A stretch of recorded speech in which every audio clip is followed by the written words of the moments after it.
올해는 건설 경기가 부진하면서 주택에 대한 인허가나 착공 모든 것들이 좀 줄었습니다. 거기다가 최근에는 이 주택 자금 빌리기 위한 대출금리 상승까지 좀 이어지면서 매매량도 회복세를 보이다가 다시 좀 주춤하고 있는 것 같아요. 그러다 보니 일각에서는 제2의 빙하기가 오는 것이 아니냐 우려 섞인 목소리가 나오고 있는데 오늘은 그 이야기를 정창근 대표의 시각으로 좀 들어보겠습니다. 대표님 전해주실까요? 예, 최근에 이제 주택 거래량이 좀 이제 줄어들면서요. 다시 한번 이제 제2의 지금 폭락기가 올 수가 있나에 대해서 오늘 한번 준비를 해봤습니다. 전국 주택 거래량을 한번 볼게요. 여기서 이제 여러분께서 관심 있게 보셔야 되는 게 전국의 주택 거래량을 보면 23년 2월이라는 시기하고요. 23년 5월이라는 시기가 이렇게 가장 많이 이렇게 좀 올랐던 시기죠. 그렇죠? 여기 좀 그래프에서 보는 것처럼. 예, 그래서 지금 전국의 주택 거래량을 보면 1월 달에 바닥을 찍고요. 엄청나게 2월 달에 올랐습니다. 그러다가 조금 빠지다가 3월 달에 또 4월 달에 다시 한번 또 5월 정도에 또 다시 또 반등을 했거든요. 예, 그래서 이런 패턴을 지금 보이고 있고요. 자, 그 다음에 서울의 주택 거래량도 똑같아요. 예, 비슷한 패턴입니다. 물론 이제 진폭은 틀리지만 지금 2월이랑 5월 어때요? 가장 많이 거래량이 늘어났죠.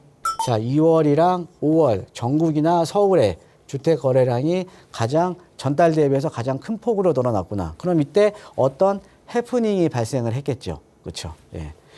이랬던 이제 거래량들이요. 지금 이제 서울의 아파트 매매 거래량을 보면 물론 이제 10월 통계치는 지금 다 나온 게 아닙니다. 예, 실거래가 신고 같은 경우가 30일 이내에 해야 되기 때문에 지금 이제 10월 통계치는 지금 958건인데 대략 한 되면 한 2,000건 정도가 되지 않을까. 그럼 2,000건이라도 지난달 대비해서 거의 한 40% 정도 이제 거래량이 줄어드는 거거든요. 예, 그러니까는 거래량도 많이 줄어들고 예, 대신에 지금 서울의 아파트 매매 건수는 지금 쌓이고 있다라는 거죠. 예, 물건들이 지금 많이 쌓이고 있다라는 거죠. 예, 그래서 어떻게 보면 이 거래량은 줄고 이 아파트 매물량은 지금 늘어나고 예, 거래가 안 되다 보니까 그렇죠. 예, 이렇게 지금 되고 있습니다.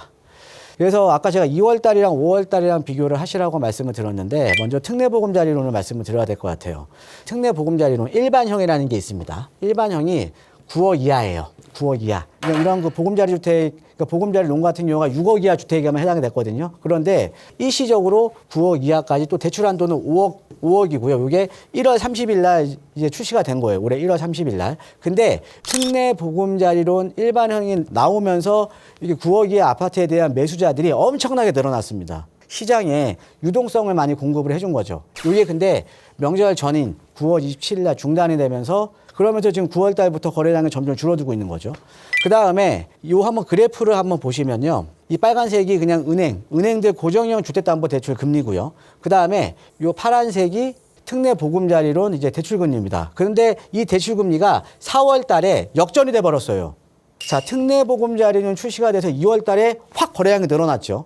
그 다음에 이게 또 역전이 되다 보니까 차라리 은행 고정금리가 더 싼 거예요. 예, 그러다 보니까는 9억 이상짜리도 거래가 많이 늘어나면서 지금 거래량이 그렇게 확 늘어난 겁니다. 거래량이. 그래서 아까 제가 2월 달, 5월 달에 좀 이렇게 제가 포커스를 맞췄잖아요. 예, 그래서 특례보금자리론이 1월 30일 날 출시가 되면서 2월부터 거래량이 엄청나게 늘어났잖아요. 예, 그래서 이제 가격이 반등하기 시작했고 9억 이하 주택의 수요자들이 들어가면서 이게 낙수 효과가 있는 거죠. 그래서 6억에서 9억짜리 또 매도하신 분들은 또 집을 사야 될 거 아닙니까? 그럼 9억에서 15억짜리. 여기 또 거래가 되니까 또 15억 이상. 그래서 거래량이 크게 늘어났다라고 이제 보시면 될 것 같습니다. 지금 이제 신규 취급액 코픽스. 이게 코픽스가 뭐냐면 일단 은행의 자금 조달 금리예요. 그러니까 자금 조달 금리가 올라간다라는 거는 대출 금리가 올라갈 수밖에 없잖아요. 이게 올해 1월 달이랑 지금 똑같아졌습니다. 지금. 예. 그러니까 금리가 계속적으로 지금 올라가고 있다라는 거죠. 예. 그래서 최근에 보면 뭐 다시 7% 넘은 주담대 금리. 예, 그리고 인플레이션, 그 다음에 전쟁이 만든 채권도 지금 가격이 계속 올라가죠. 예, 그러다 보니까 은행채가 올라가다 보니까 당연히 금리가 올라갈 수밖에 없고, 지금 주담대 8%까지 가나. 지금 신규 주담대 10명 중에 9명은 고정금리. 예. 그래서 금리 상승에 따른 대출 부담이 증가를 하다 보니까 거래량이 당연히 감소를 할 수밖에 없는 겁니다. 지금 그래서 지금 현재 거래량이 줄어들고 있다라는 거는 그러니까 금리하고 가장 좀 밀접해 있다라고 좀 보시면 될 것 같고요. 예. 근데 이 금리가요, 제가 볼 때는 올해 말까지는요, 더욱더 좀 들썩일 가능성이 상당히 높습니다. 그래서 올해 지금 4, 4분기 같은 경우에는 아무래도 주담대 금리가 더 소폭 상승하지 않을까. 그럼 금리가 상승을 한다라는 거는 거래량이 좀 더 줄어들지 않을까. 저는 이렇게 예상을 해봅니다. 그 이유를 한번 설명을 해드리면 작년에 여러분들 지난해 9월에 레고랜드 사태 기억하실 거예요. 이때부터 이제 기업들이 돈을 마련하기가 상당히 좀 어려워졌거든요. 이 레고랜드 사태 이후에 유치했던 고금리 예금 만기, 그 당시에 여러분들 뭐 5% 예금, 6% 예금, 지금 또 여러분들 많이 또 문자 받으시잖아요. 그렇죠? 예. 요 1년짜리 이제 고금리 예금 만기가 들어오다 보니까 또 은행들끼리 수신 경쟁이 또 벌어질 거 아닙니까? 이자 금리가 올라가게 되면 당연히 또 대출 금리가 또 한번 들썩일 수밖에 없다라는 거죠. 예. 그래서 당분간은 이 주담대 금리가 조금 불안해질 가능성이 상당히 높다. 예, 그래서 금리가 불안하다라는 의미는 주택시장에 있어서 거래량이 감소할 수밖에 없다라고 좀 보셔야 될 것 같습니다. 그런데요, 전세시장은 우리가 얼마 전만 하더라도 역전세 걱정했었거든요. 정부에서도 우리가 전세에 대해서는 주담대 또 허용시켜줬잖아요. 전세 보증금에 대해서는. 그런데 그랬던 전세시장이 지금 드라마틱하게 반전을 했습니다. 그래서 지금 전세 시장에 매물은 줄고 가격은 올랐어요. 한 달 사이에 전세 보증금 1억 넘게 오른다는 지 잇따르고 고금리 아파트 매매 거래가 급감이 되다 보니까 월세 부담에 전세는 수요가 또 늘어났고요. 그다음에 매물이 없어요. 전세 가격 수억씩 오른 데도 많고요. 올 연초 대비해서.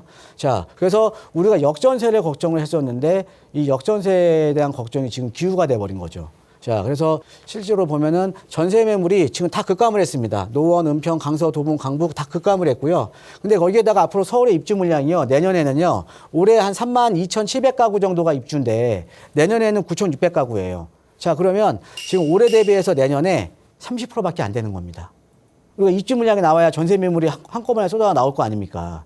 그러니까 전세 가격은 앞으로 제가 볼 때는 계속 오를 수밖에 없는데 제가 왜 전세 가격을 말씀을 드리냐면 전세 가격은 매매 시장의 선행 지표예요. 그러니까 전세 가격이 올라가면서 매매가하고 간극을 이제 줄어 나가면 전세에서 매매로 갈아타는 수요가 생긴다라는 거죠. 근데 여기에서도 가장 중요한 게 바로 금리거든요. 금리. 그러니까는 금리가 어느 정도는 안정이 돼야 되거든요. 자, 그러면 아까 제가 말씀드렸듯이 올해 연말까지는 아무래도 은행들끼리 수신 경쟁이 이제 격화가 되면서 좀 금리가 불안해질 수도 있지만 내년 시장은요. 만약에 금리가 그러니까 금리 인하 시그널이 있다 그러면 금리가 이제 하락을 한다 그러면 수요자가 다시 증가를 하고 거래량이 상승을 하는 거죠. 그래서 여러분들 금리 하락에 대한 시기가 과연 언제쯤 시작될 것인가. 예, 점진적인 하락이 우리가 다 예상을 하고 있잖아요. 그 시기가 언젠가가 상당히 관건인 겁니다. 작년에 올해 1월부터 이제 시장이 급반등을 시작하면서 그때 들어가셨던 분들, 작년 11월, 12월, 1월 달에 바닥에 들어가셨던 분들은 상당한 시세 차익을 봤고요. 그다음에 그때 갈아타기를 하셨던 분들 같은 경우는 성공적으로 상급지로 갈아타기가 된 거고요. 그래서 우리가 시장이 안 좋을 때 우리가 시장에 대한 추이를 한번 지켜보셔야 된다는 거죠. 또 준비를 하셔야 되는 거고요. 예, 그래서 최근에 또 부동산 거래량이 줄어들면서 제2의 빙하기가 온다 이런 말들이 많은데 제가 볼 때는 절대 아닙니다. 예, 전세 가격도 계속 오르고 있고 입주 물량도 줄어들고요. 절대 그럴 수가 없어요. 예, 그러니까 여러분들 지금 시장이 조금 안 좋을 때 좀 준비하는 자세가 필요한 것 같습니다. 예, 이상입니다.